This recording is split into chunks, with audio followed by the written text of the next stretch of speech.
신명기 19장 1절부터 7절까지만.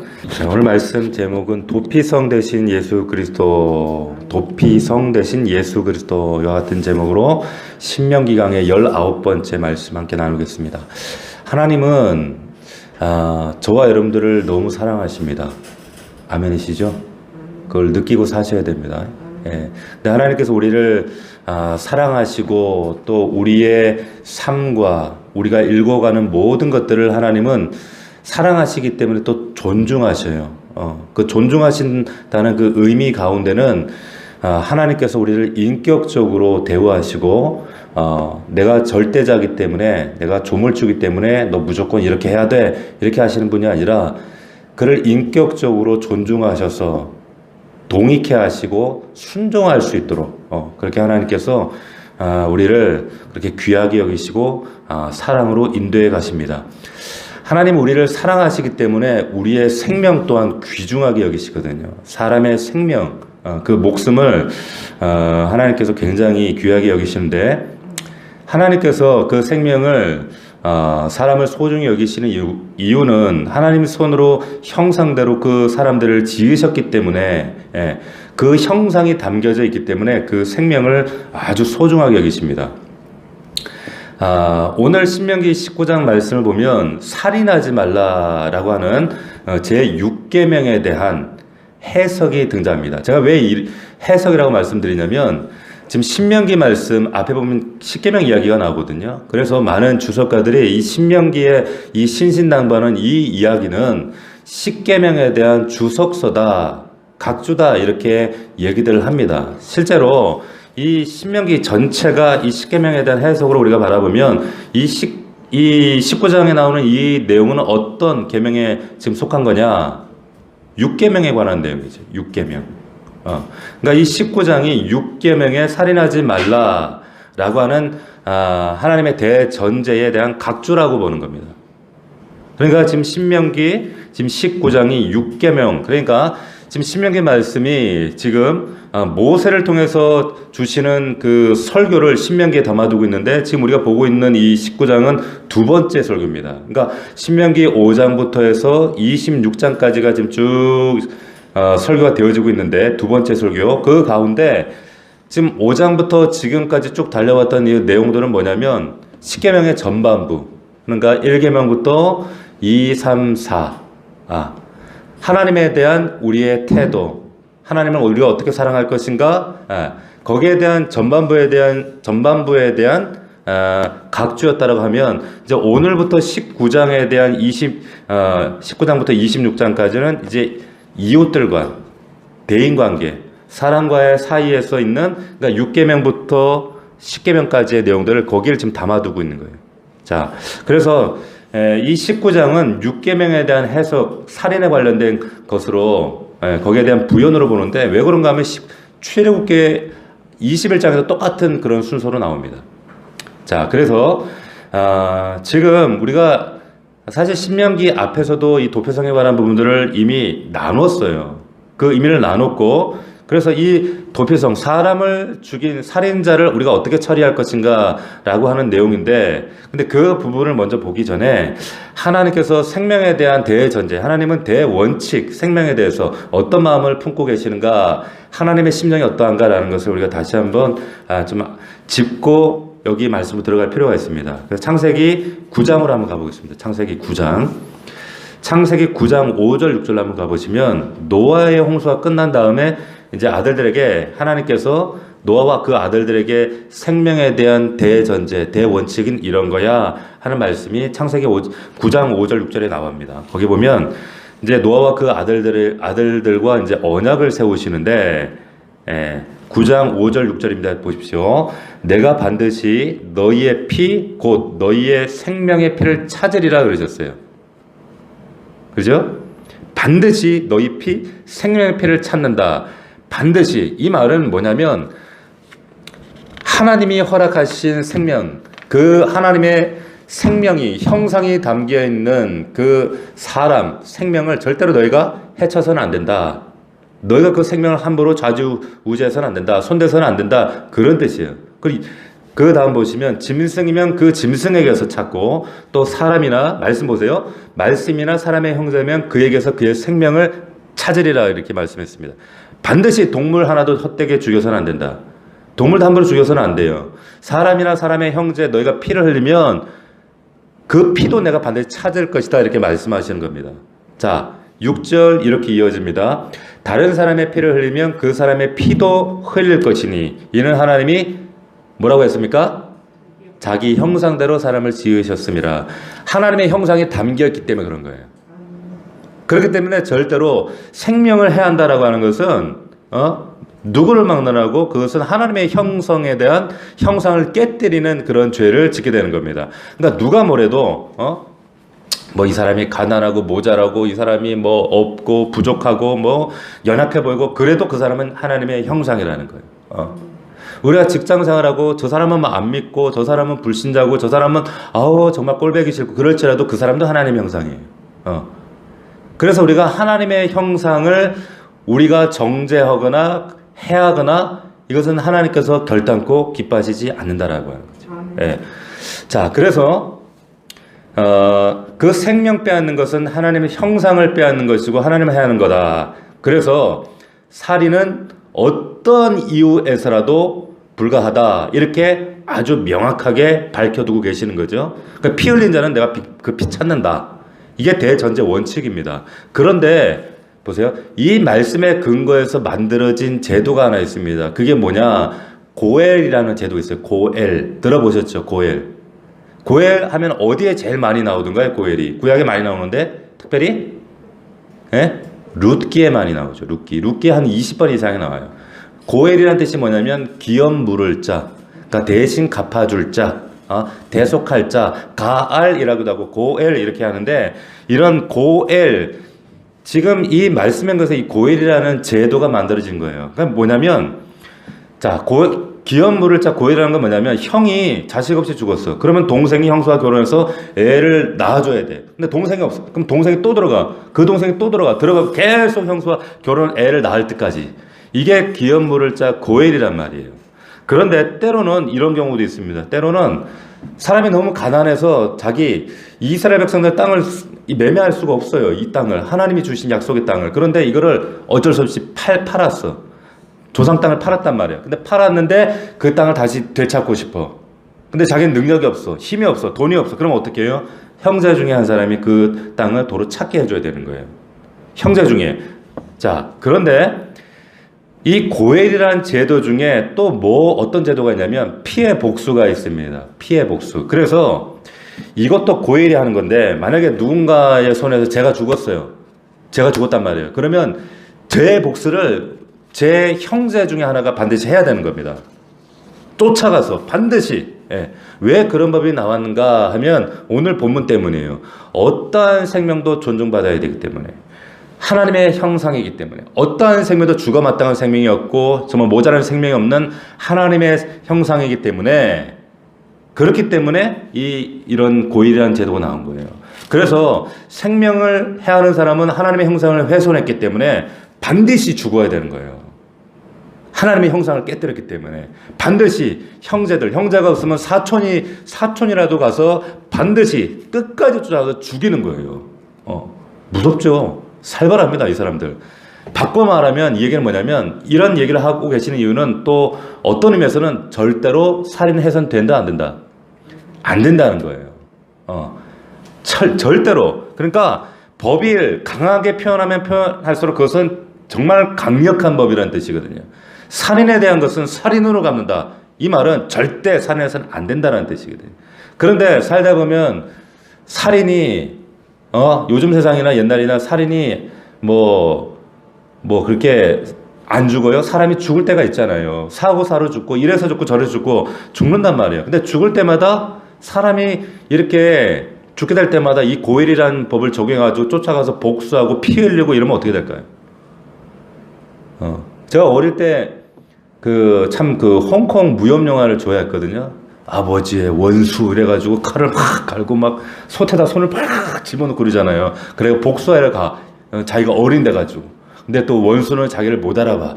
그래가지고 원수를 탁 죽이고 아버지의 원수를 갚았습니다. 으하 막 이러잖아요. 근데 그 또 그 원수의 아들이 보고 내가 원수를 갚아야지 이래. 그 아들이 또 죽여. 그거 보면서 근데 중국 무협 영화는 항상 그래요. 그런 거예요. 지금 고엘은 고엘을 낳고 피의 복수는 또 피를 낳아. 계속 피를 낳아. 아버지의 복수. 근데 얘 아들이 또 아버지의 복수. 또 그 손자가 우리 할아버지 복수 이래가지고 돌고 계속 그 피를 계속해서 낳을 수밖에 없는 살상의 연속이 계속된다. 하나님이 이걸 원치 않으시는 거예요. 이걸 원치 않으신 겁니다. 그래서 하나님께서 고의로 죽이지 않은 살인에 대해서는 오히려 보호해주는 법을 따로 만드신 거예요. 그게 뭡니까? 도피성이라는 거예요. 고엘대로 놔두면 인간은 그 하나님의 형상 회복했다고 네가 깨뜨렸다고 복수심에 불타서 다 죽여버리거든. 그럼 서로 죽이고 사회가 엄청 험악해져 버리잖아요. 자, 그래서 도피성을 만드셨다. 그런데 이 도피성에 대한 법이 출애굽기에 예전에 우리 성경 공부할 때도 우리 코로나 전에 출애굽기 할 때도 나눴던 부분입니다. 21장 12절에 보면 한번 찾아볼까요? 21장 12절로 가보면 이 도피성 이야기가 나오는데 이 도피성이 민수기 신명기에 들어서 나타난 게 아니라 이미 출애굽기 20장 10계명을 말씀하신 다음에 앞서도 말씀드렸지만 10계명에서 살인하지 말라 이야기를 하셨어요. 그리고 나서 21장에 가면 21장에 이 도피성 얘기를 하시는 거예요. 어떻게 보면 살인에 대한 지금 부연으로 얘기하시는 겁니다. 자, 그래서 출애굽기 21장 12절 말씀을 보시면 여기 보세요. 사람을 쳐 죽인 자는 반드시 죽일 것이나 되죠. 고엘이죠. 죽이니까 고엘이잖아요. 사람이 죽으면 누군가 일부러 쳐 죽이면 그걸 없애라, 죽여라, 반드시 살려두면 안 된다. 그런데 13절에 만일 그런데 사람이 고의적으로 한 것이 아니다. 자, 고의적으로 죽인 것이 아니라 보시면 나 하나님이 사람을 그의 손에 넘긴 것이면 하나님이 사람을 그의 손에 넘겼다는 거예요. 이게 무슨 말일까요, 이게? 그러니까 일부러 고의로 죽인 게 아니라 하나님이 그 사람의 손을 통해서 죽게 했다. 이것은 뭐예요? 고의사가 아니라 사고사라는 거예요. 교통사고. 갑자기 돌이 떠 죽었다. 그 말이에요. 본의 아니게 죽게 됐다. 그 말이에요.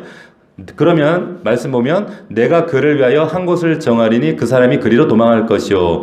한 곳을 정하리니 여기서 한 곳은 어딜까요? 어디예요? 도피성이 아니라 제단불이에요. 제단불. 그러니까 번제단 앞에 제단불을 잡는 거예요. 제단불을 잡으면 도피성이 없던 시절이거든요. 이때는 도피성이 없는 시절에 하나님이 정하신 곳은 번제단에 제단불을 잡으면 살았어요.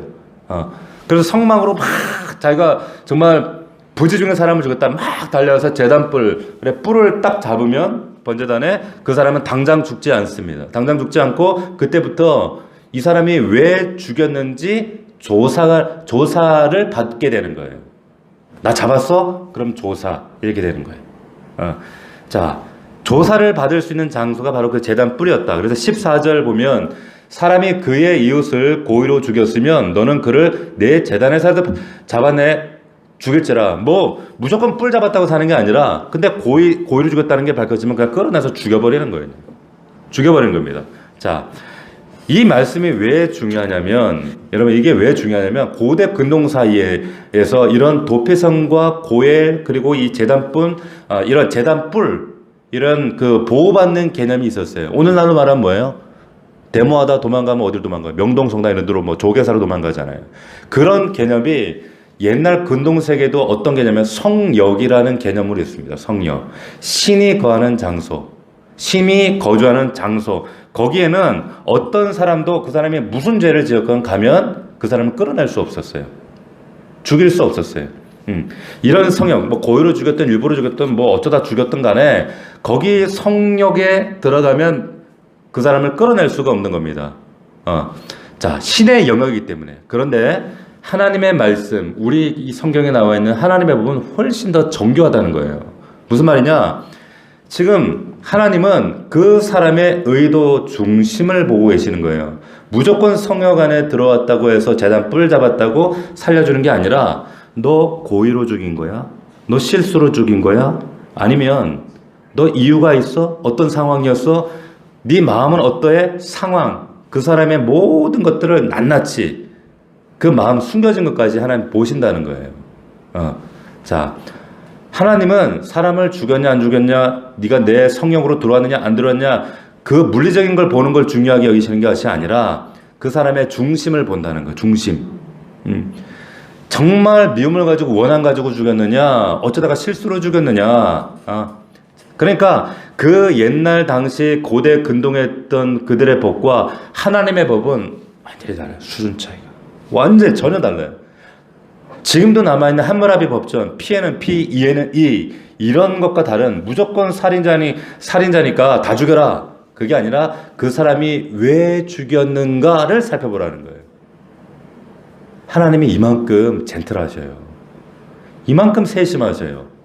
자, 그래서 왜 이렇게까지 하시는가? 바로 살인자, 그 죽은 자도, 억울하게 죽은 자도 하나님의 형상이지만, 그런데 어쩌다 보니 살인자가 된 그 사람도 결국 뭐예요? 하나님의 형상이라는 거예요. 그걸 놓치지 말라는 겁니다. 그래서 도피성을 만드시는 거예요. 일부러 죽였는지 아닐 살필 이유가 분명히 있다라고 하는 겁니다. 그래서 출애굽기 20장에 십계명을 주시고 21장에서 바로 도피성 이야기를 하시면서, 야, 무조건 사람 죽였다고 이렇게 너희들 함부로 살인해서는 안 돼라는 말씀을 먼저 못을 박아두고 계시는 거예요. 그래서 오늘 본문으로 다시 돌아오면 신명기 이 얘기를 또 다시 하시는데, 이 도피성에 대한 강조점 이야기가 앞에 출애굽기, 레위기, 민수기 다 나왔는데 왜 구태여 또 얘기를 하는가? 이유는 신명기에서 말하는 도피성의 특징이, 강조점이 좀 다르다는 거예요. 어떻게 다른가? 다시 보시면 1절 내 하나님 여호와께서 이 여러 민족을 멸절하시고 내 하나님 여호와께서 그 땅을 내게 주심으로 내가 그것을 받고 그들의 성읍과 가옥에 거주할 때에, 2절 같이 읽습니다. 시작. 내 하나님 여호와께서 내게 기업으로 주신 땅 가운데서 새 성읍을 너를 위하여 구별하고, 3절 내 하나님 여호와께서 내게 기업으로 주신 땅 전체를 세 구역으로 나누어 길을 닦고 모든 살인자를 그 성으로 도피하게 하라. 자, 이렇게 말씀했어요. 자, 신명기에서 이 도피성에 대한 방점을 찢는 말씀이 있어요.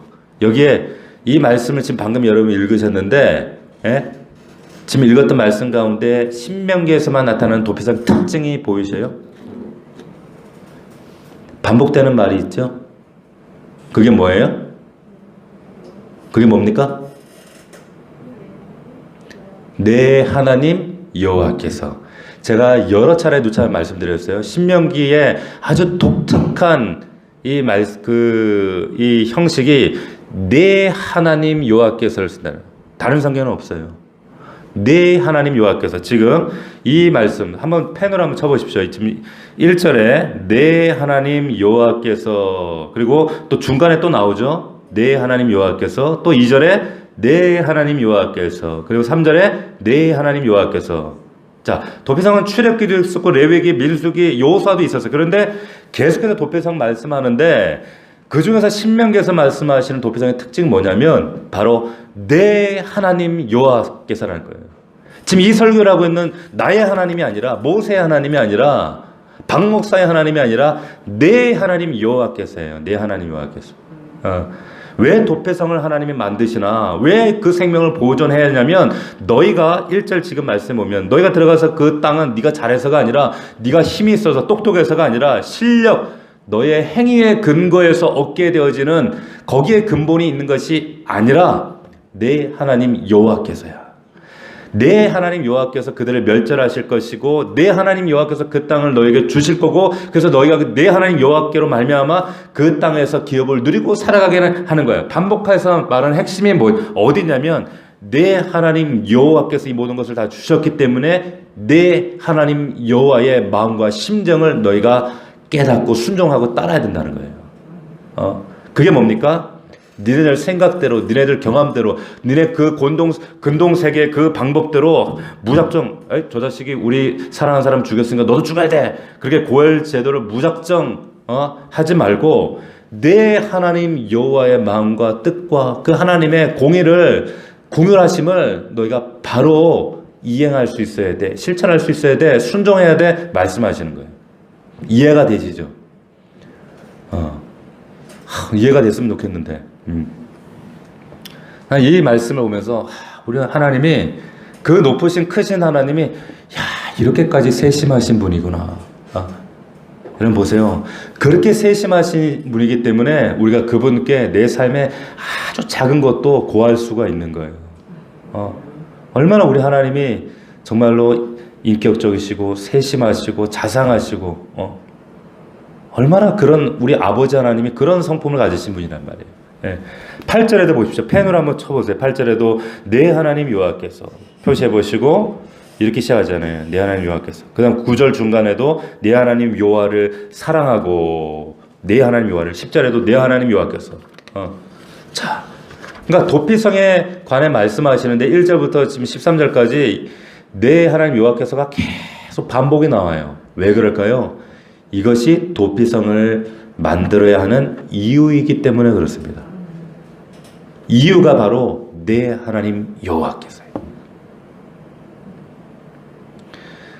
다시 말하면 내 하나님 여호와께서, 이 말은 사람의 행위가 중심이 아니라 하나님의 궁율하심이 중심이 된다는 거예요. 그러니까 율법에서 말하는 두 기둥, 궁율과 공의잖아요. 그러니까 그 두 가지 핵심이 담겨져 있는 게 도피성이란 말이에요. 즉 다시 말하면 사람 죽였어? 그럼 너도 죽어. 이건 뭡니까? 공의예요. 공의죠. 그런데 그 사람이 그런데 왜 죽였어? 좀 살펴봐. 라고 하는 게 궁율이란 말이에요. 이 두 가지를 하나님께서 온전하게 세우시기 위해서 이 도피성을 세우신 거예요. 자, 2절에 보면, 2절을 보시면 다시 돌아서 19장, 신명기 19장 2절에 보면 새 성읍을 너를 위해 준비하라 그랬습니다. 여기 새 성읍을 너를 위하여 구별하고 그랬어요. 자, 새 성읍이라고 하는 것은 도피성의 새 성읍인데 여기는 요단 서편 가나안 땅의 서편의 가나안이죠.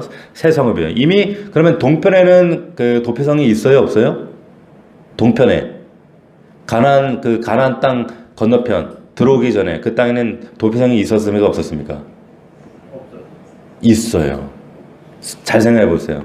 그 땅에 이 땅을 나에게 주십시오 했던 그래서 이 땅에 남겠다고 했던 그 민족들이 있었잖아요. 근데 그 땅에도 도피성이 있단 말이에요. 그래서 그 요단 동편의 3개, 서편의 3개. 자, 한번 볼까요? 자, 신명기 4장 41절. 한번 보세요. 신명기 4장 41절.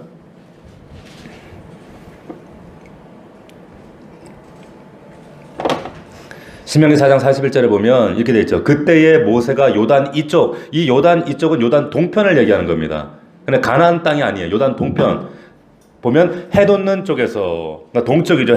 요단 동편. 자, 요단 동편이에요. 근데 새 성읍을 구별하였으니 이는 과거에 원한이 없이 불중에 살인한 자가 그것을 도피하기 위함이며 그중 한 성으로 도피한 자가 그의 생명을 보존하게 하려니라. 하나는 광야 평원에 있는 베세라 루벤 지파를 위한 것이요. 그리고 하나는 길랄 라못이라 갓 지파를 위한 것이. 하나는 바산골 므낫사 지파를 위한 것이라. 거기 남아 있는 지파들이란 말이에요. 거기에 지금 그 도피성을 3개를 요단 동편에 하나님이 지정하셨죠. 그리고 세 편에 남은 3군데를 마련하신 거예요. 이것을 구별하는데 3개의 성읍을 구별하는데 왜 구별하냐고 말씀하시냐면 19장 2절에 뭐라고 말씀했습니까?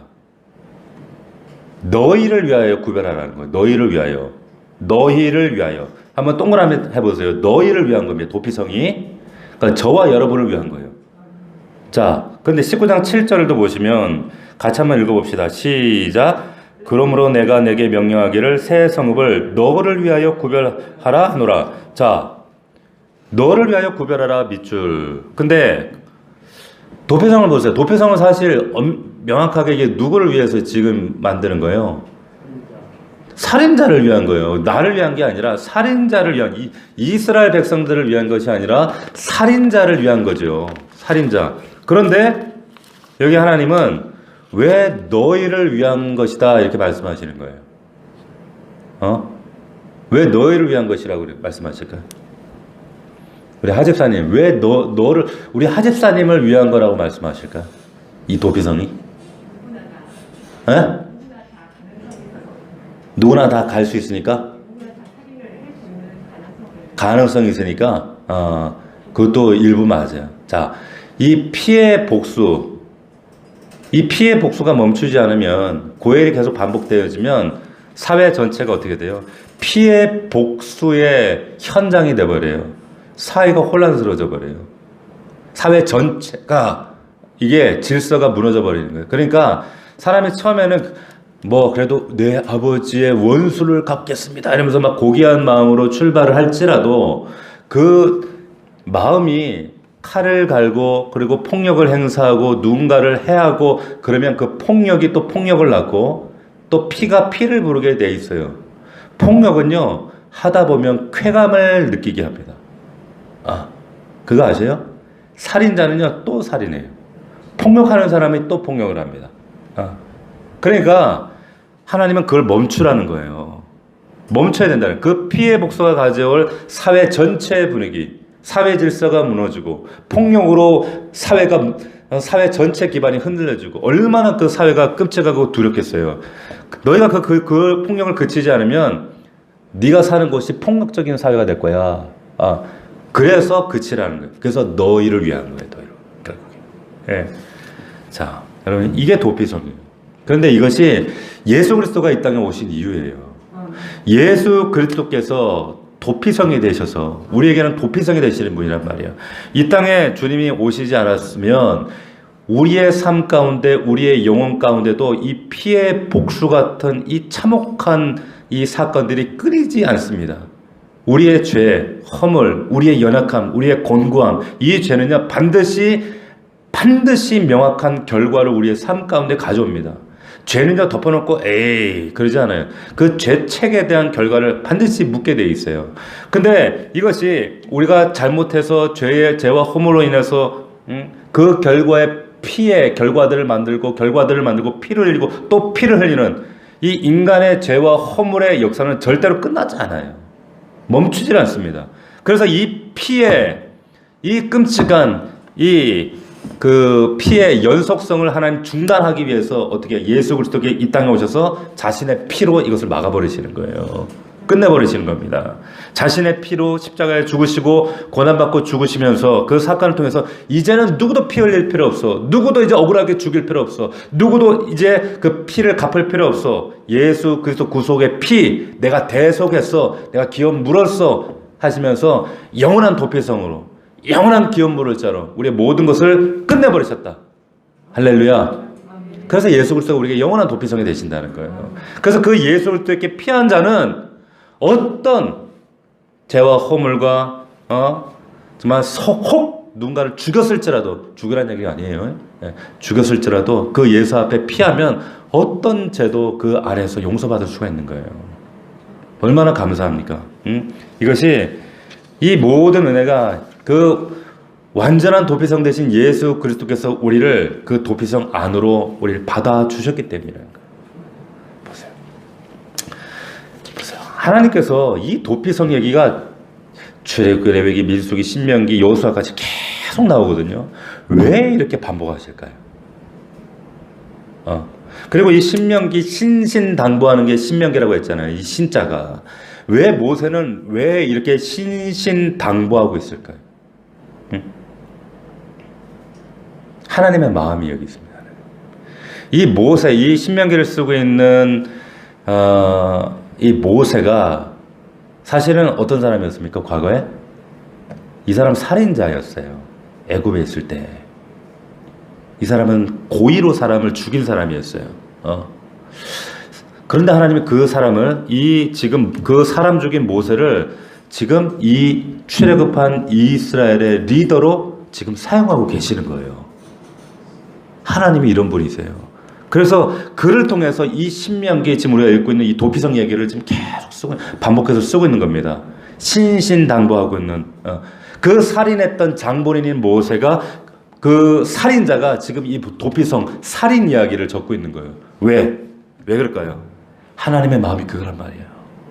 세상 사람들은 꼴배기 싫고 마음에 안 들고 못마땅하면 마음으로 살인하고 심지어는 물리적으로 사람을 해야 할 수도 있는데 우리도 사람 싫으면 그 사람 멀어지고 그 사람 배신하고 얼마든지 그 사람을 상처 주고 아프게 할 수 있는데 하나님은 그러시지 않는 거예요. 모세가 그 하나님을 경험하고 그 하나님을 만났을 때 그 사람의 용납받고, 더군다나 자기 같은 살인자를 이런 말씀을 기술할 수 있는 그런 은혜의 자격자로 삼아주셨다는 거, 모세가 얼마나 감격스러웠을까요? 하나님의 마음이 그렇다는 겁니다. 하나님의 마음이, 하나님의 심정이 그렇기 때문에 하나님은 네가 비록 죄짓고 허물 많고 정말 누구에게도 말할 수 없는 부끄러움이 있고 정말 차마 가족들에게도 말할 수 없는 그런 허물이 있고 상처가 있고 죄가 있을지라도, 세상은 포기해도 하나님 널 절대 포기하지 않아. 절대 놓지 않아. 내가 안다. 내가 다 알아. 네가 연약하고 잘못하고 실수하고 실패하고 남을 남미하고 질투하고 너 음란하고 거짓되고 너 악하고 그럴지라도 네가 그럴 수밖에 없는 거, 네가 나를 사랑하지 않아서가 아니라 네가 연약해서 그런 거 나 다 알아. 다 알아. 그래서 네 약함과 연약함 모든 건 내가 다 내 가슴으로 내 도피성 안으로 다 품고 용납하고 사랑할 거야. 그래서 네가 새로운 인생으로 새로운 피조물로 살아낼 수 있도록 새로운 길을 열어줄 거야. 이게 예수 그리스도예요. 우리 하나님이시란 말이에요. 그 하나님이 우리에게 다시 한번 놀라운 생명의 기회, 살 수 있는 기회, 은혜의 기회를 주신 겁니다. 할렐루야. 이게 도피성 되신 예수 그리스도.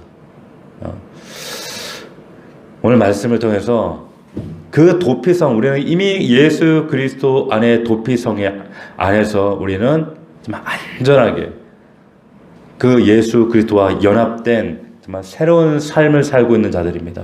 이걸 잊지 말고 다시 한번 그 놀라운 생명의 기회를 주신 주님 앞에서 우리도 정말 누군가를 용납하고 또 누군가를 정죄하지 않고 정말 그를 넉넉하게 품을 수 있는 그런 하나님, 정말 영적인 사이즈가 커질 수 있도록 우리를 붙들어 주십시오. 그렇게 기도하시고 이 말씀으로 다시 한번 하나님의 마음과 심정을 뜨겁게 만날 수 있는 우리 모두가 되기를 주의 이름으로 축원합니다. 축원합니다. 자, 우리 이 시간 기도합시다. 말씀 붙들고, 하나님 그렇습니다. 우리 이 시간 함께 기도할 때 도피성 되신 예수 그리스도, 이 도피성 안에 담겨져 있는 이 놀라운 하나님 약속과 신비를 깨닫게 하시고, 하나님 우리가 덮어놓고 믿는 자들이 아니라 하나님 말씀을 근거해서 이 진리를 바로 알고 바로 깨닫고 바로 이해하고 이 모든 하나님의 말씀이 예수 그리스도를 향하여 있음을 우리가 깨닫고 우리 영원한 도피성 되신 예수 그리스도 안에서 주님 정말 그 안에서 자유할 수 있는 우리 사랑 넘치는 교회가 되기를 원합니다. 매일 하루하루 우리가 고단하고 힘든 삶을 살지만 하나님, 우리가 우리의 행위가 잘나서 완벽해서가 아니라 우린 연약하고 부족한 죄인이지만 우리가 예수 안에 있을 때 예수님이 나를 위해 죽으시고 나를 위해 피 흘리신 그 은혜 때문에, 나에게 한 번 더 허락하신 그 생명 때문에 오늘도 이 자리에 있는 줄 믿습니다. 하나님, 우리를 정죄하지 않으신 주님 앞에 우리도 누구도 정죄하지 아니하며 믿음으로 사랑하고 섬기며 정말 예수 안에서 정말 놀라우신 하나님의 그 은혜와 능력을 깨닫는 우리 모두가 되기를 원합니다. 도피성 되신 예수 그리스도만 붙잡기를 원합니다. 우리 간절한 마음으로 주여 세 번 부르고 통성으로 간구합니다.